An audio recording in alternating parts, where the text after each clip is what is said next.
হে প্রভু, হে ঈশ্বর, মানুষের মন কখনো কখনো গভীর কষ্ট অনুভব করে।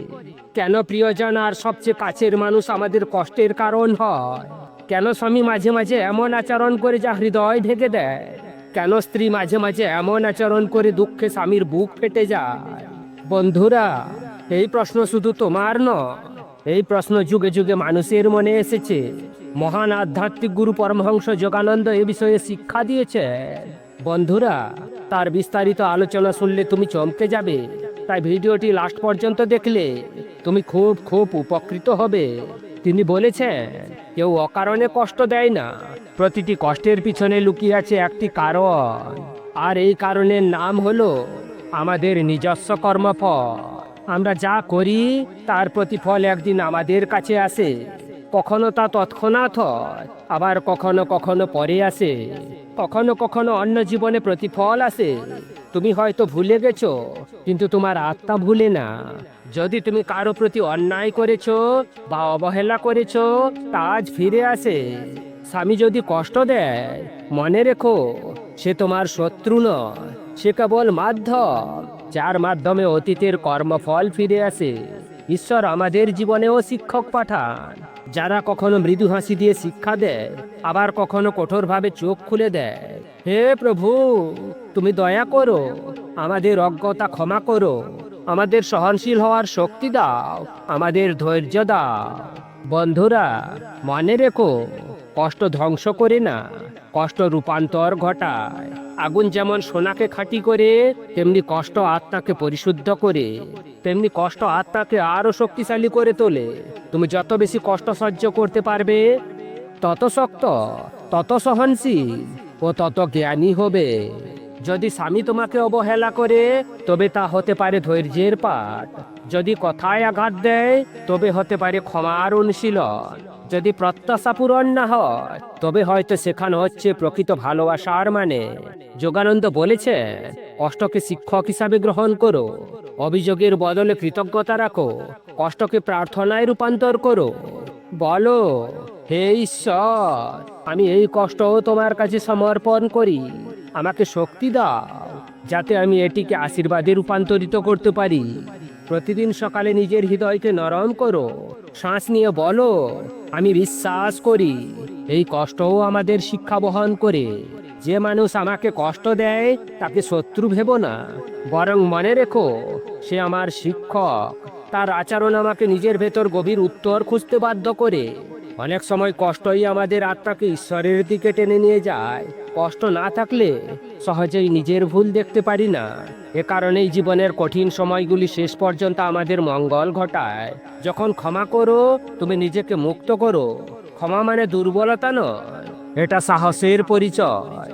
ধৈর্য রাখো, নিজের ক্ষত আর স্মৃতিকে প্রার্থনায় দিও।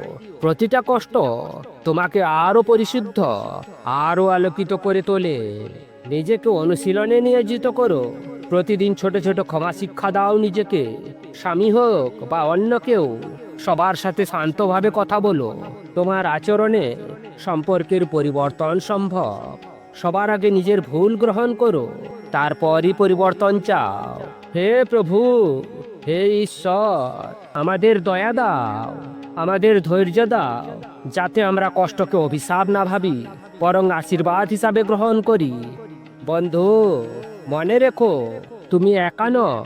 প্রতিদিন প্রার্থনা করো, মন শান্ত থাকবে। ধৈর্য তোমার প্রধান শক্তি। ধৈর্যই তোমার মনের শক্তিকে বাড়ায়। ক্ষমা তোমাকে মুক্তি দেবে। উৎসর্গ করো এই কষ্টকে, মুক্তি নেবে কাছে। তুমি যখন বদলাবে, এ পৃথিবীও বদলাবে। সতর্ক থাকো, নিজের আচরণ ঠিক রাখো। তাই ভালোবাসা দিয়ে শুরু করো।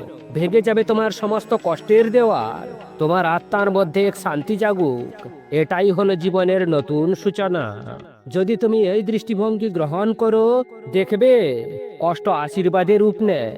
প্রতিটা আঘাতই মুক্তির পথে এগিয়ে নিয়ে যায়। এটাই হলো পরমহংস যোগানন্দের মূল শিক্ষা। এটাই হলো জীবনের সত্য পথ। হে প্রভু, হে ঈশ্বর, জীবনের কষ্ট কখনো কখনো আমাদের চোখ খুলে দেয়। যখন স্বামী বা প্রিয়জন কষ্ট দেয়, মনে হয় আর কোনো সমাধান নেই। কিন্তু বন্ধুরা, মনে রেখো, এটি কেবলমাত্র একটি পাঠ। যা আমাদের ধৈর্য ও সহনশীলতা শেখায়। প্রতিটা আঘাত আমাদের আরো দৃঢ় এবং আরো সহনশীল করে তোলে। যোগানন্দ বলেছে, কষ্টকে অভিশাপ মনে করলে ক্ষতি হয়, কষ্টকে শিক্ষক মনে করলে মুক্তি আসে। কষ্টকে শিক্ষক মনে করলে ব্যবহার সঠিক হয়।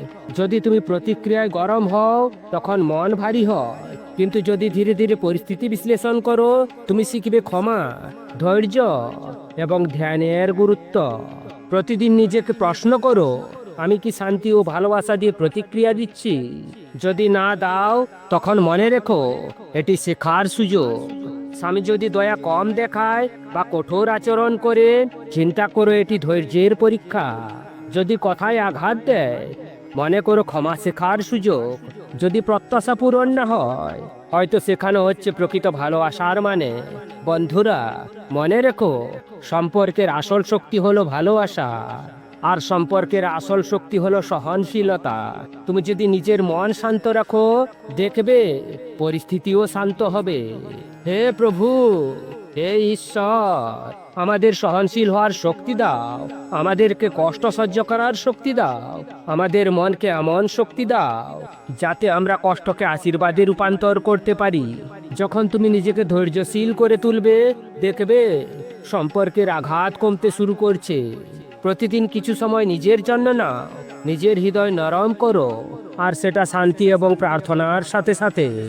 শ্বাস নাও আর বলো, আমি এই কষ্ট ঈশ্বরের ইচ্ছা হিসাবে গ্রহণ করি। বন্ধু, প্রতিটা আঘাত আমাদেরকে আরো আরো দৃঢ় করে তোলে।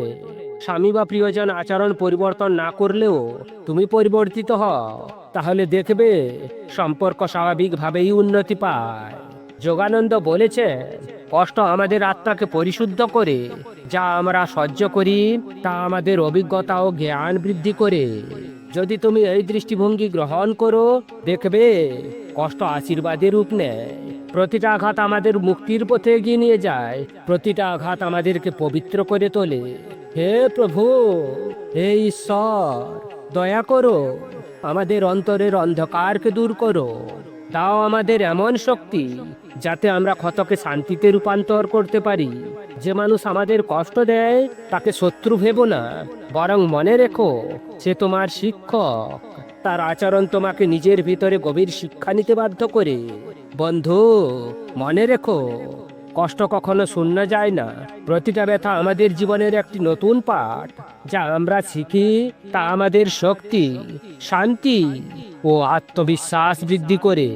ধৈর্য, ক্ষমা এবং ভালোবাসা আমাদের সম্পর্কের ভিত্তি। যদি তুমি নিজের আচরণ ঠিক করো, তুমি দেখবে পরিবর্তন শুরু হয়। প্রতিটি ছোট্ট ধাপই বড় ফল দেয়। যদি তুমি নিজের ভুল স্বীকার করো, পরিবর্তন সহজ হয়। যদি তুমি অন্যের আচরণে শান্ত থাকো, তুমি নিজেকে মুক্ত করো। প্রতিদিন একটু প্রার্থনা করো, নিজের অন্তর শান্ত করো। বন্ধু, মনে রেখো ধৈর্যই জীবনের মূল শক্তি। ক্ষমা আমাদের মুক্তি দেয়, ভালোবাসা সম্পর্ককে শক্তিশালী করে। যদি তুমি প্রতিদিন অন্তরে শান্তি এবং ভালোবাসা জন্মাও, তবে দেখবে কষ্ট আস্তে আস্তে কমতে শুরু করছে। বন্ধুরা, এই মনোবলই জীবনের সব চ্যালেঞ্জ জয়ের শক্তি। প্রতিটি দিন একটি নতুন সুযোগ। কষ্টকে শক্তিতে রূপান্তর করো। যখন তুমি নিজেকে পরিবর্তিত করবে, অন্যরাও পরিবর্তিত হবে। হে প্রভু, হে ঈশ্বর, আমাদের দয়া দাও, আমাদের অন্তরে আলো জাগাও, আমাদের মনকে শক্তি দাও, যাতে আমরা প্রতিটি কষ্টকে অভিশাপ না ভাবি, বরং তা আশীর্বাদ হিসাবে গ্রহণ করি। যদি তুমি এই দৃষ্টিভঙ্গি গ্রহণ করো, দেখবে জীবন ধীরে ধীরে হালকা হয়ে যায়। কষ্টই আমাদের মুক্তি ও সুখের পথ প্রদর্শন দেয়। প্রতিটা আঘাত, প্রতিটা অভিজ্ঞতা আমাদের জন্য শিক্ষা। যোগানন্দ বলেছেন, কষ্টকে যদি শিক্ষক মনে করো, তুমি কখনো হারবে না। বন্ধু, মনে রেখো জীবনের এই কঠিন সময়গুলোই আমাদের আত্মাকে আলোকিত করে। ধৈর্য, ক্ষমা এবং ভালোবাসা তোমার সবচেয়ে বড় শক্তি। প্রতিদিন কিছু সময় নাও নিজের জন্য, প্রার্থনা করো, ধ্যান করো এবং কষ্টকে আশীর্বাদে রূপান্তর করো। এভাবেই তুমি জীবনের সত্য ও শান্তি খুঁজবে। বন্ধু, মনে রেখো প্রতিটা কষ্টই তোমাকে ঈশ্বরের কাছাকাছি নিয়ে যায়। শান্তি, সহনশীলতা এবং ভালোবাসা তোমার পথ দেখাবে। প্রতিটা মুহূর্ত ধৈর্য ধারণ করো, নিজের অন্তরে ভালোবাসা বজায় রাখো। যে মানুষ তোমাকে আঘাত দিচ্ছে তার প্রতি সহানুভূতি রাখো। এভাবেই তুমি ধীরে ধীরে জীবনের আলো ও শান্তি পুনরুদ্ধার করবে। হে প্রভু, হে ঈশ্বর, আমাদের দয়া দাও, আমাদের হৃদয় ভরিয়ে দাও আশীর্বাদে।